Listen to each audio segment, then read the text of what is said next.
Welcome into this week's video. You're watching Chris Creates the World. I create travel content. In this video we're talking about Wacken Open Air and my impression as a first timer and things I wish I knew before and some things that I would do again or differently next time I go. But enjoy. I spent last summer wandering through Europe, going to different destinations from Normandy, France to Budapest, Hungary, and even up to Scandinavia. But the trip all originated around going to Wacken Open Air near Hamburg, Germany, in the small town of Wacken. If you're a metalhead, like to travel and like history, make sure you subscribe and come hang out. Now, Wacken Open Air is the biggest and most famous heavy metal music festival in the world. It has a capacity of 85,000 people and goes from about 3 or 4 days, kind of depending on how you look at it. You see a lot of music videos and stuff made about it, a lot of live performances come from there. It is sort of the mecca of heavy metal. You'll meet people from all around the world that make the pilgrimage there to the Holy Land, as it is dubbed, and it is an incredible festival. So I bought tickets for me and a friend in 2019 for the 2020 version of Wacken Open Air. Finally, we're able to go in 2022. So Wacken is a small town in northern Germany and they host this festival every year. There's really two ways to get there. You can go in by train or you can drive. So as a traveler, we went by train. And we decided to go a different route. Most people will go to Hamburg and then up to Itzo station. But me and my friend took a trip up around Scandinavia and then came in from the Denmark side, which was far less crowded and a bit easier to get to. So that's my first trick. Don't come from Hamburg, maybe come from somewhere else. And then getting there, they have all sorts of buses to and from the festival from Itzo station, and you will quickly see a long line of this black river that flows, people wearing all kinds of different band merch, a human river of black, and you'll know exactly where to go. And this is another thing that we did that I definitely recommend doing. So we came in a few days early, or a day early, on Tuesday. So this year it ran from Thursday to Saturday, but they also had the Wacken Wednesday that some people ordered tickets for that day. It was like a limited bundle of people that could go and see the bands on Wednesday. So getting there a day early and in the mid to late afternoonish was ideal because we got there at a time that not everyone was going in. So they did things a bit differently this year. I assume this is the way it'll go forward and probably set a trend for every other festival because it was so convenient. They changed the way that they did the wristbands. You get these wristbands when you go in, and they stamp them on you so it can't slip off, this little metal piece, the trinket everyone gets and kind of keeps on. But this year, this was not only your entrance into the festival, the RFID scanner, but it was also the way you paid for everything. So you could load money onto these, and it was sort of a mini credit card. So everything on the official Wacken Festival grounds, within the festival, but then all the merchants just outside it in the camping area, all used wireless payment.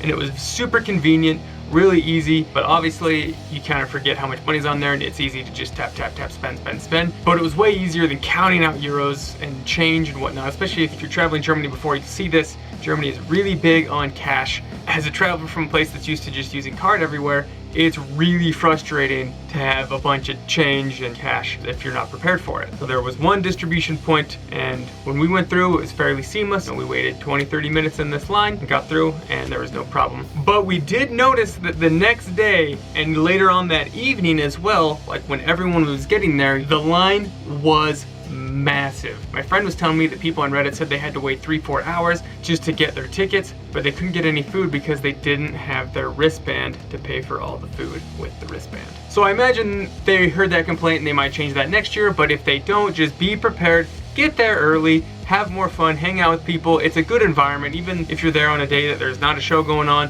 there's still things that they have to entertain you. There's a bunch of friends you can make, and it's a good time. So I've gone to a few different European festivals. I brought a tent with me, and then at Wacken we rented a tent. I thought that was a lot easier. It cost a bit more money, but it saved us baggage space, hauling it around everywhere, and I found that a lot easier. So if you're a traveler, I definitely recommend renting a tent. It made things a lot easier. You can make other friends that are traveling as well. Met a few different people, some local Germans, and then our friend from New Zealand. And the camping at Wacken is huge. You see the drone photos on their Instagram account, and it's insane. It's a whole micronation in and of itself that they create for this weekend. So make sure you bring shoes that you can not only mosh or stand in a concert in, but also walk to and from your tent. But it is an awesome atmosphere. Everyone I met was super welcoming, super kind. Everyone was like, oh, come by our campsite, grab a beer and hang out. Lots had a big party space. There's others that were more quiet, so you can find everything. But it was a huge area, and you can hear music. And if you like heavy metal, you're gonna have a fun time. You just feel the atmosphere and you can't help but smile. Like, even just thinking about it, it's a good place to be. Some people have extra fun with the campgrounds. There was these guys that made a little fake pretend stage and like had blow up guitars, this fake drum set, and they were putting music on super loud and doing just like air guitar shows and pretending to be a band. There's all kinds of ridiculous stuff there that you can see. That being said, it can be quite loud, people staying up late drinking, but I recommend bringing some earplugs. It'll help you sleep so much easier. I actually bought some there that had a few different sets of earplugs, one specifically meant for sleeping and being sort of unintrusive to when you're laying down. So you can buy some there, but definitely bring some if you have the ability. It'll make your life a lot easier and help you sleep. So there was a ton of food available. It is a little expensive. Not every stand was as expensive as I was anticipating, but it's still festival food, and there was a multitude around. They have a little grocery store that sells out pretty fast from what I remember and hearing and reading online. So that being said, I do recommend bringing some of your own food. Now, it might be hard to keep it kind of contained. Stuff like peanut butter is super easy. In the camping area, they do have these tents where you can go and buy food. And this is huge for breakfast. It's really convenient. They have mass amounts of eggs and stuff like that. It's a more simple breakfast. Costs about 5 to 7 euros if I remember right. That can add up. So if you can bring your own groceries in, it'll help you save more money and honestly feel a bit better. So last night of the festival, I went and got some noodles, and I was having stuff because I knew I needed energy for the Arch Enemy pit because I was super excited. One of the bands I was there to see.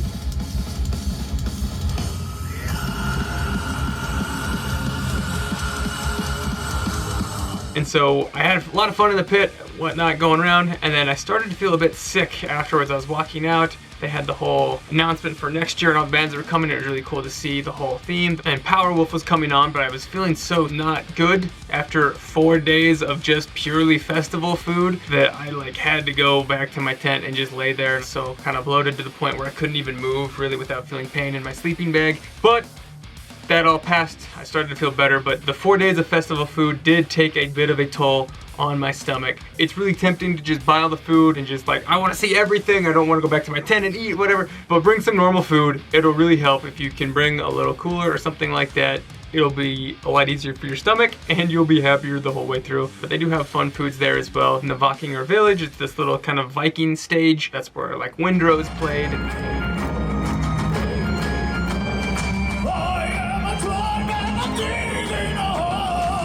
They have these little shish kebabs of meat in that area, and so it's a lot of fun. So there is a lot of good food that you can get. I'm not saying don't eat at the festival. I'm just saying bring some more so you can eat a few different things and not just rely on expensive and greasy festival food, even though it's pretty good. So along with bringing some of your own food, I did say rent a tent if you can, but I would recommend buying or bringing a chair. And if you want to really level up, a canopy as well. Or you can make friends with some nice Deutsche folk like we did that had their own little canopy and table there. It just makes it a lot easier when you're sitting there kind of waiting for the day to start. No bands are playing yet. It's nice to have somewhere to sit that's not just laying down in your tent or standing outside of it. They did have a bunch of vendors that had stuff with Wacken specific branded camping gear. I bought a little dry bag that I'm excited to use this summer that actually was a nice laundry bag for the remainder of my travels. And so that's another thing. If you do forget something, you can get whatever you need there. They have taken that into account. You can buy all sorts of different stuff, not just merch and pre-made food. And along that vein, at some festivals, they're a bit smaller or they only have one merch stand. That is not the case at Wacken. There was several different merch stands. There was one within the festival that you could go and buy all the official band merch. And then there was another one just outside of the festival where there's a bunch of food vendors and whatnot. There's actually a couple stages that are technically outside the venue, like the Mad Max area and that stage. That's where Butcher Babies played. It was a really cool stage. They had fire going off everywhere and there's all the Mad Max people wandering about. I can't remember exactly what it's called. Probably will get roasted in the comments for not remembering. Sorry, but it's a fun place to wander around and see like the full ambiance. Everyone's committed to it. It's really cool. But there is also other merch stands outside the official sanctioned festival grounds closer to the town of Wacken. Wacken, where you can use euros, change, and card. So you're not totally screwed if you don't have the wristband there, but it's just you have to go all the way out of the festival and into the town. But there they have kind of the grand merch as well. That's like the official building that they have, where they have like their whole inventory. You can buy everything, like keychains. There was some like ties and whatnot, all the little kind of, for the lack of a better word, gimmicky Wacken merchandise as well. You can get there. All the shirts and stuff you want, you'll be able to find fairly easy at most of the other merch stands. I counted, I think, 3, 4, 5 merch stands, something like that. If you want something, you can go check around. I really wanted to get a Wacken towel. I really like to get towels. That's like my collectible thing at festivals. I don't know why, but I just started doing it a few years ago. Don't know if you can see it very well, but it's a towel with the bull head on it. There's another one they had that was really funny that says Duschen ist kein Metal, or taking a shower is not metal. Pretty funny. I also got this flag. It was kind of fun. We used it to kind of drape over the entrance of our tent and kind of be another layer of sun protection, as well as just cool to have. The hats, obviously. I got all the goofy merch. I am a sucker. I get super excited when I get to festivals and I buy all this stuff. So you can wander around and see all the different fun stuff they have. So I heard this year they made some changes. Some people were happy with them, some people weren't, but they had the 2 main stages that you see, the big, huge ones with all the lights going off. I remember walking in the first night and just being struck like, whoa, this is huge. Judas Priest was playing and there was just lights everywhere. There's what felt like 16 different TVs that you can see it from, and it was a bit like seeing one of like the big iconic sights of the world. Like I talk about when I saw the Eiffel Tower in Big Ben, where you just see it and you're like, whoa, it's right there. This thing I've seen in all these videos, the big flaming bullhead. It's really cool. They're what is known as the infield, I believe. That's what I call them. And they have these gates that you wander through, and at certain points it does get too crowded and they limit the amount of people allowed in the infield, and so it doesn't crush people and stuff like that. If you're really hoping to get someone that's big playing in, you know, one of the headlining slots, you might want to get down there a little early just so that you can ensure that you're not gated out, especially if it's one of the huge ones like Judas Priest, Slipknot, something like that from this last year. And then they have the louder stage that's off to the right, that's like the next biggest stage, and that's just a short walk the other way. And then within the festival grounds themselves, there's another thing that's the same setup where there's 2 stages, but they call it Bullhead City. There's a little bowl in the middle. It doesn't spew flame or anything, but it's the same idea with 2 stages, but smaller scale. And of course the Wackener stage that I mentioned a few minutes ago.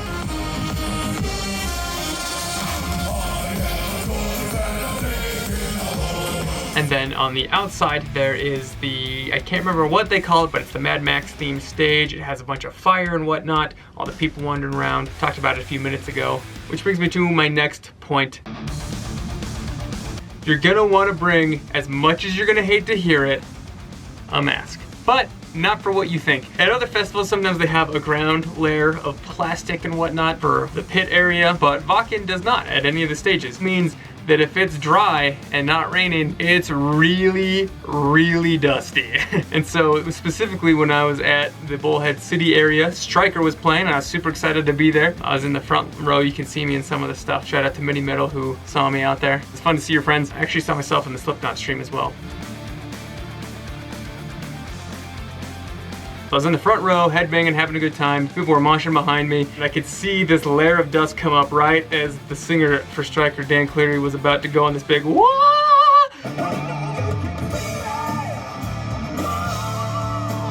And he just took this face full of dust, and I was like, oh buddy, I'm so sorry. Oh man. And then in both the Slipknot pit and the Arch Enemy pit, it was almost hard to breathe, especially in the Arch Enemy pit the last day. It was dry. It was just like getting all up everywhere. I felt like I breathed in a metric ton of just dust, and I'm sure that didn't help me feel any better. I told you the story about how I wasn't feeling good that night. Luckily, I had a great time all throughout the Arch Enemy show, had a blast. But I was constantly just doing this, trying to get like my breath. Everyone was asking, are you okay? And I was like, I'm fine, I just breathing in too much dust.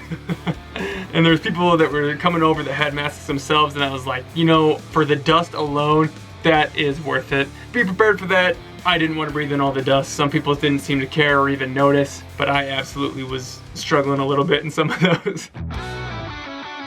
So if you do bring valuables, I was traveling all summer. I had my drone, I had my laptop and stuff like that. It's just nomadic living throughout the summer. So I had all of that, but I was able to go and rent a little locker to store it all in, and it was safe, it was fine. They're very similar to the ones that they had at Grass Pop if you saw that video. If not, I'll put it up here at the end. In that video, I talk about my whole experience at Grass Pop metal meeting and show you all about it. Very similar, but yet very different vibe to Wacken. But anyways, you can get a little safe there, and it's super convenient. It was really nice to have and be able to put all my stuff in there. You can charge stuff in them at the Wacken ones. That was really convenient as well if you wanted your power banks and whatnot to charge your phone and whatever throughout the day. And they have several different ones located around, so wherever you're at in a camping area, you can usually find one that's within walking distance. And they're close to the festival entrances as well, so you can go and get whatever you need before you go in or just after you come out. But always make sure to take care of all your valuables. And we did hear that someone lost their passport or got it stolen, so make sure you're using lockers and stuff like that. It's absolutely worth it. They have smaller ones, they have bigger ones. With something important like that, don't risk it. So just in case anything happens, there are bad apples in every bunch. It's a big gathering of people, but overall the vibe is fantastic. It's super fun. Everyone that I personally met was super nice and caring, offering to share food. Everyone was saying come to our camp and get some beer or whatnot, which I personally don't drink, so it's kind of hard to be like, oh, I'll come hang out. But everyone was really ridiculously nice. Everyone's there to see their favorite bands perform. You can meet people from all around the world. Everyone's excited to be there. And those experiences and seeing your favorite artists perform are really what creates these magical experiences. I read a study a few years ago that talked about how music festivals are identity forming, and it's absolutely true. Corey Taylor was on stage talking about, you know, when you're here,